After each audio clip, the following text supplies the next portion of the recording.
I highly suggest that you watch this video before you eat another egg. There is a huge difference between the conventional eggs that you get at the grocery store versus something that is called pasture-raised organic eggs. There's a huge difference. And that's what I'm going to get in today.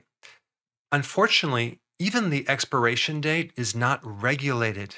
So in other words, companies can just omit that little date on the box. And it's not unlikely that these eggs could sit on the shelf for 60 days. That's 2 months before you end up buying them. But one of the things that really shocked me when I did a deep dive into this topic is the feeds that they feed the chickens, the animal feeds. Okay, what are in these animal feeds? Yes, they have GMO corn and soy.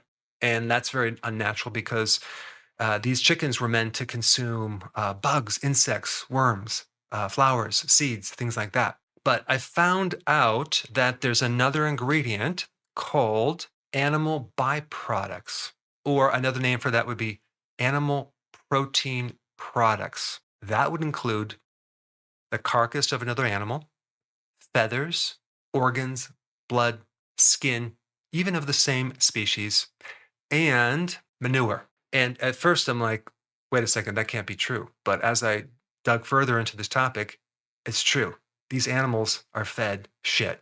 Now, of course, you also get an option on the label sometimes.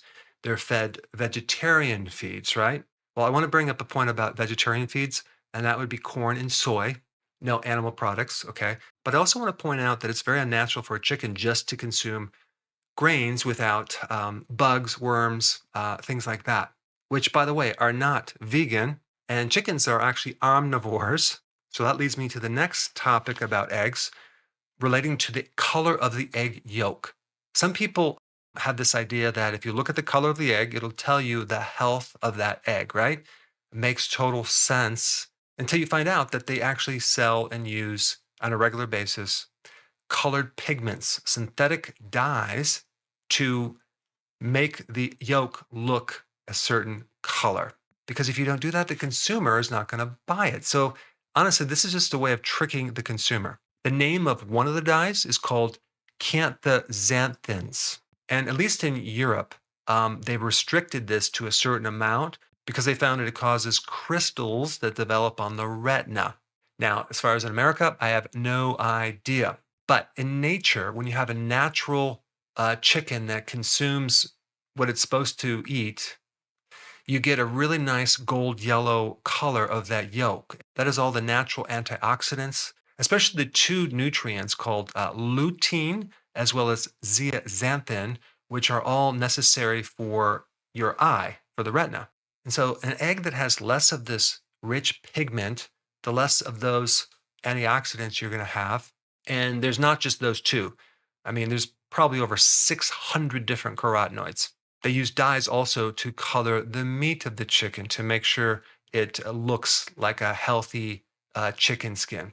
I mean, it's just crazy what's happening. I mean, even if you go to the grocery store and you buy a chicken breast, right? Just look on the back of the label. You'll see that in some cases they add flavoring. I'm not kidding. To make it taste like chicken. So basically, we're tricking people into making it taste good, look good, without really focusing on the quality. Now, I've talked about the chicken feed a little bit, but what about the environment, the space, right? You have different terms they throw around like free range and cage free and pasture raised. The first thing you need to know is that conventional chickens are in cages and they never see the light of day. And you're talking about probably roughly having up to 80 to 100,000 of these chickens in one barn, in one space. And it's also been studied that the cortisol greatly spikes in that situation. That can't be healthy for the chicken.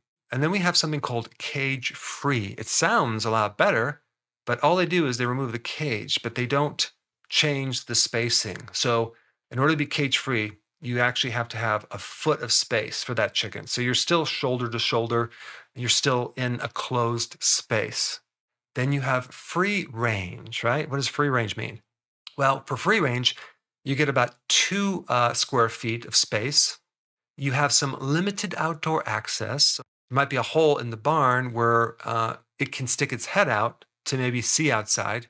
And if I'm not mistaken, free range is antibiotic free. Whereas cage free, they can use antibiotics like conventional. And then we get to pasture raised. This is the best because they get 108 square feet of space per chicken, much better. And they are allowed to go out and forage for bugs and worms and insects and flowers and things like that. And even if you compare pasture raised to conventional, there is at least 3 times as much vitamin A, retinol. There's more choline, there's more B2, there's more folate, there's 3 times as much vitamin E. And overall, you're going to get more fat soluble vitamins. Now, I do want to mention antibiotics for a second because you might say, well, they don't really use antibiotics anymore.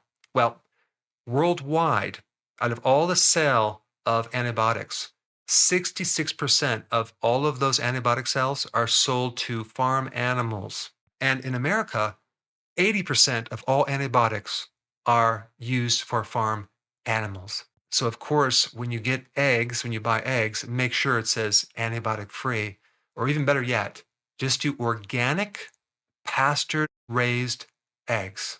That way, you include a better environment for that chicken as well as a better source of feed because organic has to come without those pesticides, insecticides, herbicides, non GMO, which is good, but they also have no hormones, no antibiotics, no arsenic, and no poultry slaughter byproducts. So, in other words, those animal byproducts that include the waste are not in organic. Now, you might say, well, they're more expensive. Yeah, they're a few more dollars. Well, guess what? It's worth it. And even the reason why they use antibiotics, they use it as a growth hormone. That's what they're using to grow them in a very fast rate. Now, I was driving down the freeway a while ago, maybe 3 weeks ago, and I got behind a huge tractor trailer filled with chickens in cages. And I had to really make sure that I kept my eyes on the road because I was looking at these chickens, just terrible, terrible, terrible situation because these chickens did not look healthy at all. And they were in complete terror. One last thing about these chicken eggs. Sometimes you'll see omega-3 enriched, okay? And that is a marketing gimmick. You don't really know the source of omega-3 that they're enriching these chickens with. Personally, I think you'd be better off just focusing on the pastured raised organic chicken eggs. Or better yet, if you have the space for them and you can put chickens in your backyard, I would highly recommend to do that. When people come over to my house and they stay over and I feed them the eggs, wow, it's incredible. They're like, wow, these are so satisfying. They're so delicious. They're amazing. So I highly recommend you think about maybe getting your own chickens. So now that you know a bit more on differentiating the type of egg that you really need, let's talk about some other benefits of the egg from this video right here.